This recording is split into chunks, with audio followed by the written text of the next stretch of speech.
The regular big HomePod got discontinued in 2021, but now, all of a sudden, without any expectations, Apple just randomly brought it back to life and introduced the HomePod 2. It looks the same, does the same stuff, it's almost the same thing for almost the same price, just called second gen. So what is the reason behind it? Why did Apple revive the old, cancelled HomePod? Well, there are actually some legit reasons for it.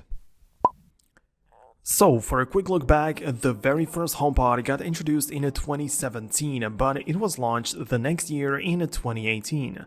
It was Apple's first attempt to enter the speakers market, except for, of course, the iPod Hi-Fi, but that's going too far in history. The HomePod sounded really good. It was equipped with 7 tweeters designed in a way to make sure it sounds the same good way no matter where you place it. It was smart enough to recognize that it's sitting next to a wall, for example, and adjust the music accordingly. The sound quality was praised by a lot of reviewers, but that was pretty much it. Besides that, people didn't really like any other aspect of this device. We can say with confidence that the first generation of the HomePod wasn't very successful. The price causing the biggest headaches. For $349, consumers didn't think it was worth it. Of course, there were plenty of people buying it, but generally speaking, it didn't meet Apple's expectations. The other problems were that Siri was the only voice assistant to be used, and back then Siri wasn't really that capable. Also, if you wanted to use it to control your home appliances, you had to specifically search for those that supported Apple HomeKit. It had no headphone jack, so only AirPlay from the iPhone, no Spotify or third-party music provider support. Yeah, it didn't really seem like a good purchase, and if you didn't even have an iPhone, then you didn't think about getting the HomePod at all. Then the HomePod Mini came to rescue the situation with its unbelievable price tag of just $99. It launched in November 2020. It packs all the good stuff but in smaller format. Of course, fewer speakers and worse sound, but it seemed to offset the quality with its incredible price. So the Mini pretty much replaced the regular one. And this is where it gets interesting, because Apple has brought the big, original HomePod back. Well, it was more of a welcome back original HomePod than, hey, here is the brand new HomePod. It's Apple's second try at this product because they're pretty much re-releasing the same thing with the similar price. Or at least it may seem that way. So yeah, one of the biggest adjustments in the second gen is the price difference. At the first glance, it may not seem to be that big. The original one cost $349 and this one is available at $299, so $50 discount. Like I said, it doesn't seem to be that big of a difference, but with inflation in mind, the difference gets much bigger. Because $349 in 2018 is worth about $405 of today's money. So in terms of buying power, Apple didn't cut the price by just $50, but instead by more than $100. So this makes this current new HomePod much more affordable. Considering that this was one of the biggest problems customers had with it, it's a good step forward.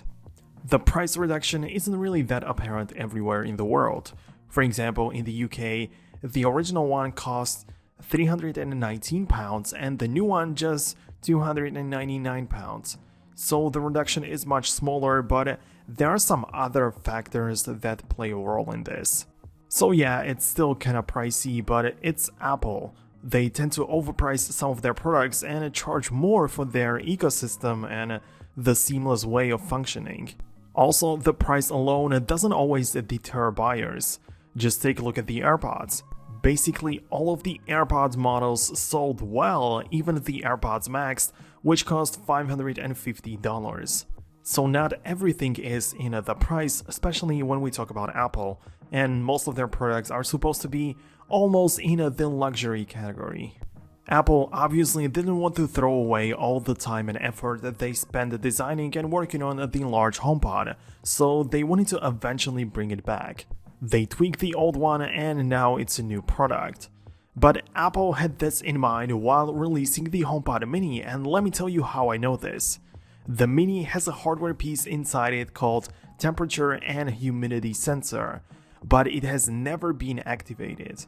Apple put it there without any way of utilizing it, which is kinda weird, but okay.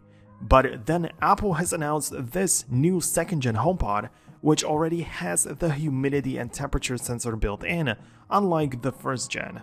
And around the same time, they also released iOS 16.3, which enables the HomePod Mini to finally use the sensor. So we had to wait for the second gen, which was most likely in the works already when the Mini got launched, to catch up. Apple didn't even mention the humidity sensor in the introduction of this new HomePod, most likely to make everything appear seamless, to make it look as if it's always been there, even in older HomePod Mini. Time has passed and even Siri now sucks less. It's integrated much better into your daily life. You may argue that it's still not at the same level as some other smart voice assistants, but 5 years difference in the development of pretty much anything is enough time to make it significantly better. And also, since 2017, numerous different things improved in almost all directions. The original HomePod didn't have the U1 chip, and the 2023 version has it already. The U1 chip allows you to hover your iPhone over the HomePod and it transmits the music that way, which is really useful. It no longer just has a small dot up top behaving like quote display. Now the entire upper part lights up, just like on the HomePod Mini. It's kinda hard to call it a display since it cannot display any text or other useful information besides colors using the LEDs underneath. It now packs the S7 chip. It's the S series, meaning it's the one from Apple Watch. From the Apple Watch Series 7 to be accurate. It's not the latest S8 from the Series 8, which might indicate that they're recycling some of the older chips or perhaps have unsold stock. So they found a way to utilize them. The HomePod Mini has also a chip from the Apple Watch, namely S5 chip, unlike the first HomePod featuring the Apple A8 chip from the iPhone 6. So Apple apparently found a way to optimize the speaker with Apple Watch chip inside. Not everything is so good with it though. The new 2023 HomePod comes with a bunch of downgrades. Perhaps not noticeable in the real world, but they're certainly there. While the new one is a bit shorter in length, very small difference there. It's lighter a bit, but most importantly, it features fewer speakers. They may be fine-tuned better, but there are now only 5 tweeters instead of the previous 7. In terms of mics, there are now just 4 far-field microphones instead of 6 that were part of the original HomePod.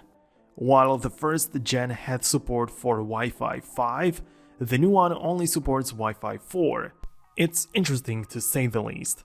While the original was heavy, tall speaker packed with hardware, this one appears to be equipped with less, or seems to be kinda worse.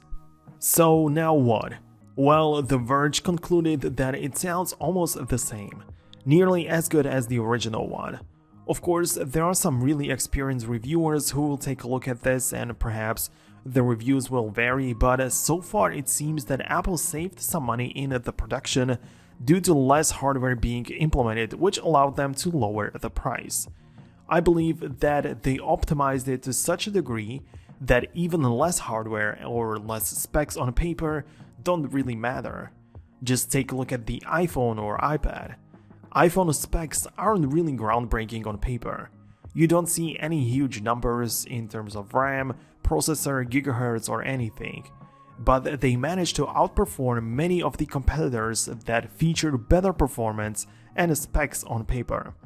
Apple definitely optimized everything to make sure that it runs really smooth. So I believe that Apple uses the same strategy as they do with iPhones. Not the best or high-end specs on paper, but the sound and everything is optimized to be top-notch. So yes, the HomePod now provides much more value, it's even cheaper now. Maybe the HomePod used to be confusing a bit. It used to be misunderstood whether the HomePod is a smart home assistant or an actual full-fledged speaker. So Apple revived the old one, adjusted the things that were wrong like the price or compatibility, and with the Mini, they have a lineup of speakers now, similar to Google or Amazon Alexa. Perhaps they could call the Mini one just HomePod and the large one HomePod Max, which would give it a more premium feel, but yeah, Apple believes in this new one and they will push the sales. You can't even connect the first gen with the second gen.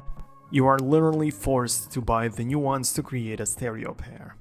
So this is what's going on with the current HomePod. Thanks a lot for watching until the end, and we can see each other in the future videos.